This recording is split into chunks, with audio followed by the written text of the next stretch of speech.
All right, y'all, hot off the Five Nights at Freddy's 2 movie. We just saw the movie just now. A little car review. It's gonna be kind of non-spoiler, but I'm probably gonna spoil some things because there's some things that are crazy that I want to talk about. But I got the Stage Five Nights at Freddy's popcorn bucket, and this thing can actually fit a ton of popcorn in it because I have 2 drinks in it right now, and I have this giant thing. So, dude.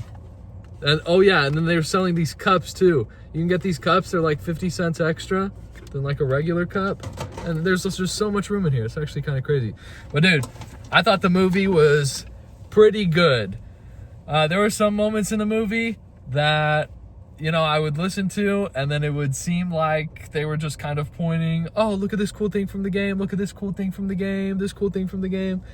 I remember I saw the critic review was 13%, and then when the audience review came out, it was 90%. 90% people liked it, and then the critics 13% was the review. And yeah, I kind of feel like the audience review I leaned a lot more towards than the critic review.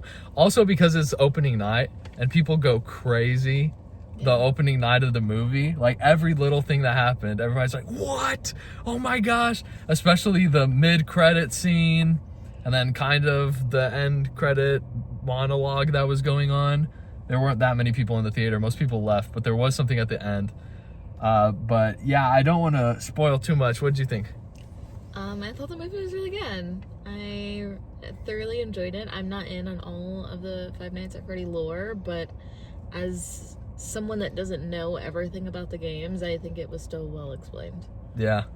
There were some moments in the movie that have these common movie tropes, common horror movie tropes, where there will be, like, for example, the beginning scene, there's a kid in the water, and the kid is hearing splashing sounds in the water.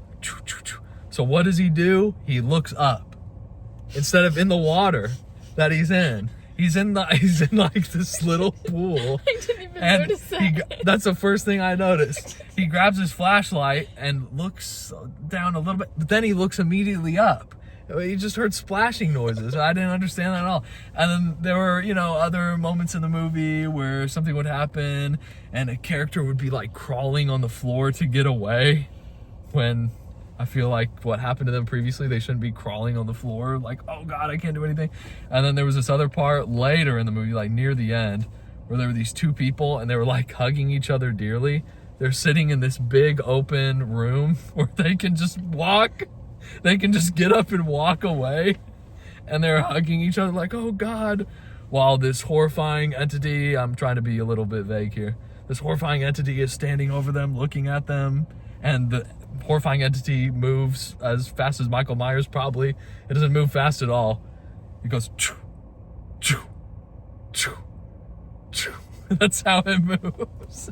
And these people are standing in this big room. They're like, oh God, oh God. But I thought the movie was so fun. It was such a good time. I agree.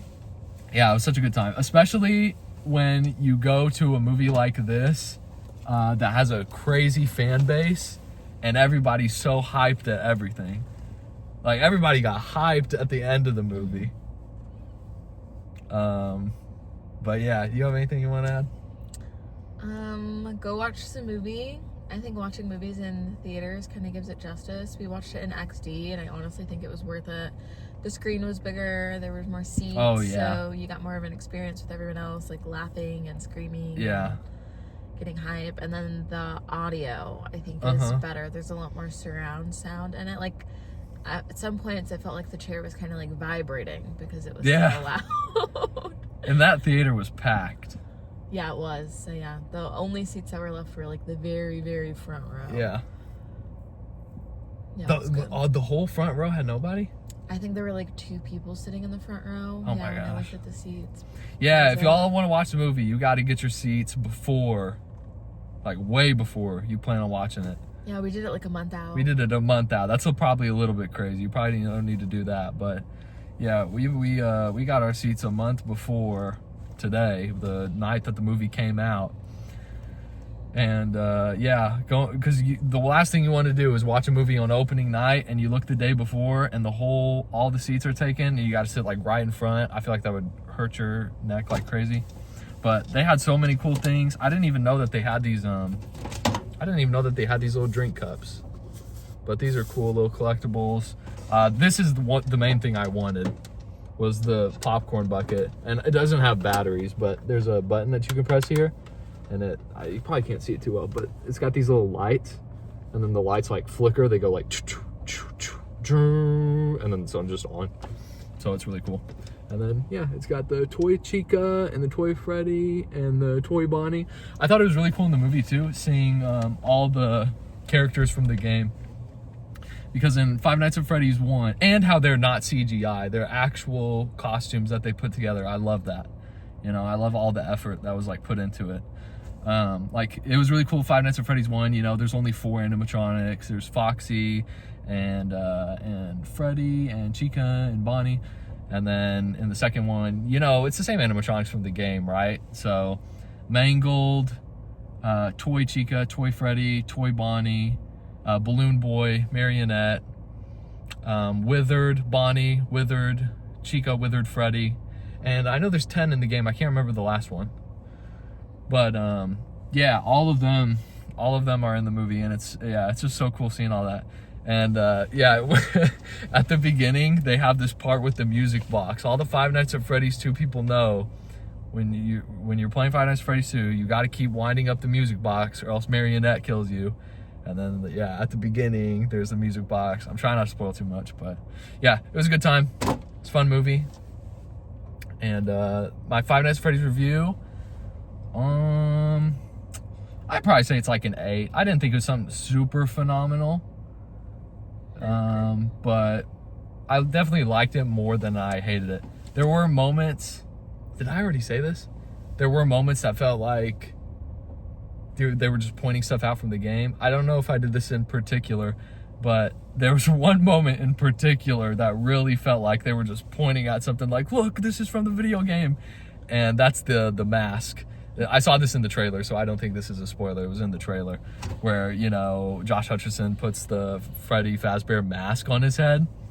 And the way they introduce the mask, like, I don't know. I feel like when, like, my idea of that is for someone to explain, like over the phone or something, someone to explain something about, oh, and, you know, if the animatronics get too close, then there's this mask over here that you can put on. But it's literally sitting in a corner, this mask, and he looks at it and he goes, oh, I wonder if that would work. It's like, I would have never thought that, by the way. Same. If there was a horrifying entity chasing me, I would be like, let me put on this mask. I'd try to run away from it. Or like, you know, like dodge it. Like it's going to come at me through the room. It's going to come this way and then I'm going to go around it or something. Yeah, also, there's a lot of stuff in the movie that isn't really, I wouldn't really pertain it to real life, because in real life, let's say, for example, I'm hunting down crazy animatronics. I'm probably going to buy a gun, and I'm probably going to shoot them. Yeah. What they do in the movie. I shouldn't spoil it. But, yeah, it was like, but it's cool, though. I totally understand why they do what they do. It makes better cinema, right, than to be like, okay, let's go and buy a gun and shoot the animatronics, and then we win. Like, that's kind of silly. But it was super cool. It was a lot of fun. The Corey Kenshin cameo, everybody went crazy on, oh my gosh, it's Corey Kenshin. He was the taxi driver. That's who that was. Yeah, she doesn't watch much YouTube. Yeah, no. But yeah, he was in the first one too, driving a taxi as well. So I thought that was really funny. But yeah, good movie. I rated it an 8 out of 10. I also think it was an 8 out of 10. Yeah. You want to add anything else? I agree with that. It's okay if you don't. I mean, yeah, no, I thought it was like a really good movie. I don't know what I was expecting, honestly. The first movie I thought was really good. We saw that one on opening night too. Yeah. So it was nice that we got to carry on the tradition. The third one, if there is. There's a third one. Okay. There's a third one. Okay. I don't know how well this one's gonna do, but they set it up to be a third one. The mid-credit scene set it up to have a third one. And everybody went crazy when they showed the reveal in the mid-credit scene. So yeah, if y'all are going to watch a movie, stay through till the end of the credits. Yes. Because yeah, that mid-credit scene definitely set it up for a third one to come out. And you know, if y'all played the games, you know what the third one is about. So yeah, you're not gonna be too surprised, but it's still cool to see it in theaters and on the big screen. It's super cool. But yeah, that's my review. 8 out of 10. Cool movie.